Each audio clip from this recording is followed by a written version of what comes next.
Federal authorities on Wednesday charged the 29-year-old Uzbek immigrant they say plowed a rented truck into people walking and cycling on a New York City bike path, killing 8, with providing support to a terrorist organization, alleging that he was inspired by the Islamic State to inflict mayhem and chose Halloween because he figured there would be more people on the street. In court papers, federal authorities said that Saifullah Saipov told the FBI that he began planning his attack a year ago, though he settled on using a truck as a weapon only 2 months prior. Saipov said he was proud of what he had done, even requesting to display the Islamic State flag in his hospital room, and that he was inspired particularly after he watched a video of Islamic State leader Abu Bakr al-Baghdadi, court papers say.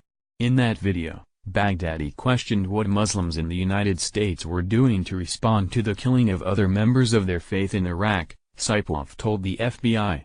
In addition to the terrorism charge, Saipov faces 1 count of violence and destruction of a motor vehicle, a charge that, because prosecutors allege someone died as a result, could carry with it the death sentence. More than a dozen people were also wounded Tuesday. Police and FBI officials decried the incident as the worst terrorist attack in New York since September 11, 2001, and they immediately launched an international investigation to uncover how and why it happened.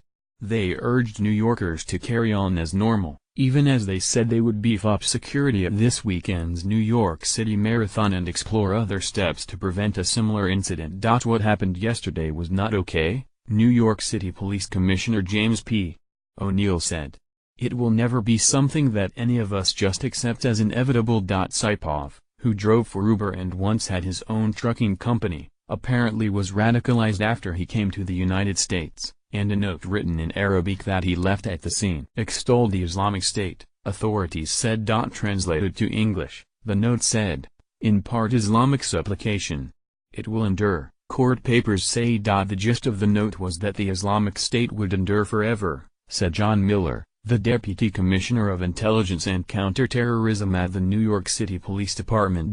David Patton, Saipov's attorney, said in a case like this involving so much tragedy, it's more important than ever to let the judicial process play out.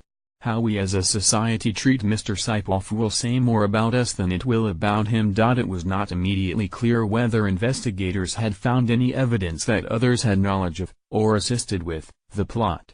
The FBI said briefly Wednesday night that agents were looking for another man, identified as 32-year-old Mukhammadjwar Kadyrov, or Mohammad Kadyrov, in connection with the investigation.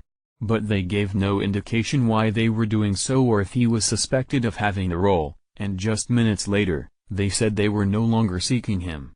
We believed he had information related to yesterday, but we are not looking for that individual any longer, said FBI Assistant Director in Charge William F. Sweeney Jr., adding, we have found him, and I'll leave it at that. A person who was in touch with both Saipov's and Kadyrov's families on Wednesday said that Kadyrov is in New Jersey, has retained an attorney and is cooperating with law enforcement officials, but that he was not under arrest as of Wednesday evening. The person, who spoke on the condition of anonymity because of the sensitivity of the subject, said Kadyrov is Saipov's cousin.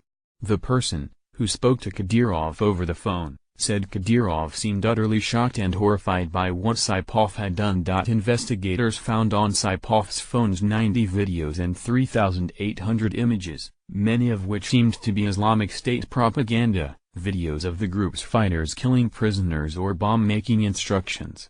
He told agents that he wanted to kill as many people as he could and considered putting Islamic State flags at the front and back of his truck, but ultimately decided it would draw too much attention. Court papers say. National security officials have warned that as the Islamic State is being routed in Syria and Iraq, the group's supporters might try to carry out crude attacks in the places where they live. The group has urged its supporters to use vehicles as weapons, and the tactic has been employed in France, Britain, Germany, Sweden, Spain, and Canada. The group, though, did not immediately claim responsibility for the incident in New York, according to the site Intelligence Group, which monitors extremist activity. Officials on both sides of the political aisle agreed that Saipov's rampage was an act of terrorism, but there was almost immediate disagreement on how to respond. President Trump decried the way Saipov entered the United States, via a State Department program that